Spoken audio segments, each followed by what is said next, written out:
Hi అండి అందరికీ. ఈరోజు నేను ఎండు ఆవకాయ పెడుతున్నాను. ఎండు ఆవకాయ ఏంటి సుమా అనుకుంటున్నారా? ఎండు మాగాయ ఉంటుంది గాని లేదండి, ఎండు ఆవకాయ కూడా ఉంటుంది. ఒకసారి మీ అమ్మమ్మ గారిని కానీ, నానమ్మని కానీ, అమ్మని కానీ ఒకసారి అడిగి తెలుసుకోండి. ఎంత బాగుంటుందో తెలుసా అండి పచ్చడి అయితే.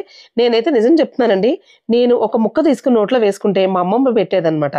గోళాల నిండా నీళ్లు మోసుకుని అవన్నీ నీళ్ళు నిండిపోయేవి కానీ, కాకపోతే నా నోట్లో ఉన్న ఆవకాయ పద్ద మాత్రం పాడేసేదాన్ని కాదు.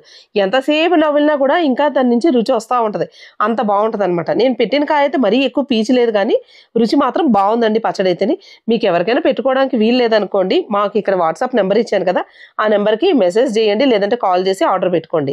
ఒక 2 kgs పచ్చడి మాత్రమే పెట్టానండి వీడియో కోసం. అంతే. నేను ఇంకా పెడదామా అంటే ఎండలు లేవండి. ఒకవేళ ఎండ వస్తే మాత్రం పెడతాను, లేకపోతే ఈ లోపల కాయలు అయిపోతాయేమో చెప్పలేము. వర్షం అయితే పడతానే ఉంటుంది. బాగా ఎండ ఉండాలండి, బాగా ఎండ ఉండి బాగా ఎండిపోవాలన్నమాట ముక్కలు. కానీ రుచి మాత్రం అద్భుతం అనమాట, చాలా బాగుంటుంది. ఆల్రెడీ ఈ రుచి తెలిసిన వాళ్ళకి మరీ చెప్పక్కర్లేదు.